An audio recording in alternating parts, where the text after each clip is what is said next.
Welcome to a YouTube video about points of intersections.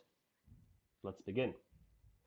Let's start with a recap of some of the big ideas that we've been covering this last week, right? So big idea number one, we have these things called points, x comma y in parentheses, and every point, right, is expressing a relationship between an x value and a y value, okay?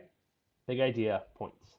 Big idea number two, we often look at representations made up of points that have the same relationship between the x value and the y value. So we say, oh, here's a collection of points, and they all relate x and y in the same way. Might be something like plus 2. Y is x plus 2, or something like that. Collection of points. Third big idea that we covered earlier this week, right? Because a graph and an equation are made up of all the points for a single relation, a graph and an equation of the same relation are the same thing. These are the big ideas we've been looking at. Let's add one more big idea upon these. One more idea. A point can be part of more than one relation at the same time. What does that mean? How is that possible? Let's look at some relations that we've viewed previously. Relations from last week. So here are four of the relations that we looked at last week, these collections of points, right? And we spent some time looking at how to turn these into verbal models. So the idea was whatever x is, and then we had a verbal model for these things, right?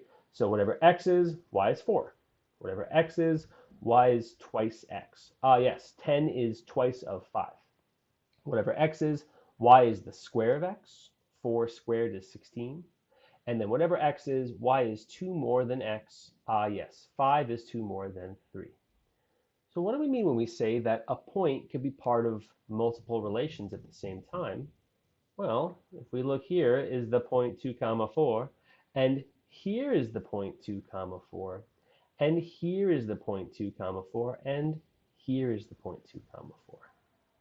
And so 2 comma 4 is part of the relation of y is 4, y is twice x, y is the square of x, and y is 2 more than x, all at the same time.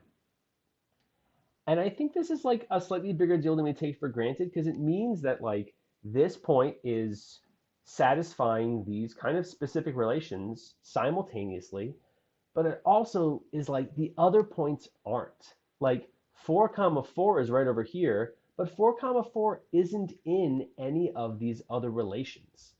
And in fact, I don't think there's any other points that are going to satisfy all of these relations at the same time.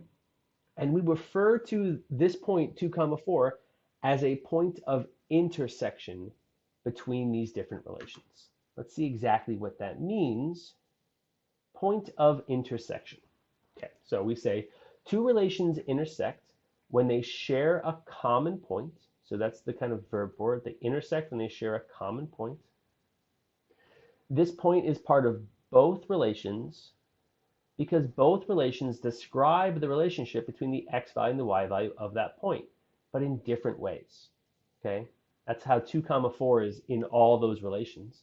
And visually, the point of intersection is the point where two graphs touch each other. And if we look over here, we actually have all of those graphs from the previous page. Y equals x squared, y equals 4, y equals x plus 2, and then this one down here is y equals 2x. And yeah, actually, look, they some of them intersect there, some of them intersect there, some of them intersect there, but boom, all of the points intersect right there. And I don't think we have to go on a limb to figure out what that point is. Oh, that's the point 2 comma 4, because that's the point of intersection of all four of these relations at the same time. Okay? So we are able to find points of intersection between relations, which is useful because we say that we're satisfying both relations at the same time. You can find them graphically by looking, but we can actually find them not just between graphical representations, we can find them between graphs and tables, graphs and equations, tables and equations, because all those relations, because all those representations are the same thing, it doesn't matter which representation we're actually using. Here's an example of what we mean, right? So here we have two different relations. We have also two different representations of those relations. We have a table and we have a graph. Where do these relations intersect? Well, what we're trying to do is find the point that is in common between these two relations. So we have the point 0, 1, which would be right there. Oh, that is not a point of intersection, right? We have the point 1, 4, which is right there, not a point of intersection. We have the point 3, 3, right there, not a point of intersection. We have the point 5, 6. 5, oh, look at that, 5, 6.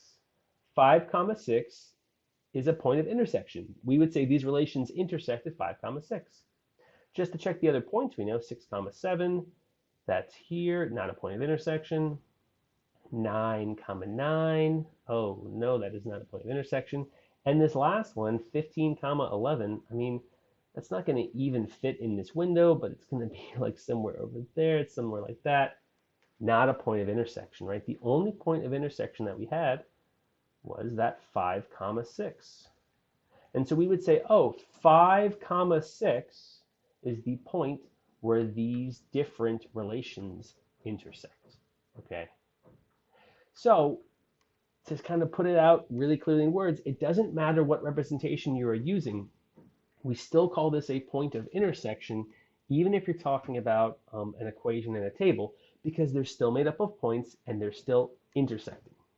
And we're going to be able to use the fact that relations intersect to do some very, very specific things with some special kinds of points that you've heard of before. We're kind of going a little bit deeper, a little bit more at the kind of below what's going on, so we can really know what we're doing when we do some stuff you maybe have done before, okay?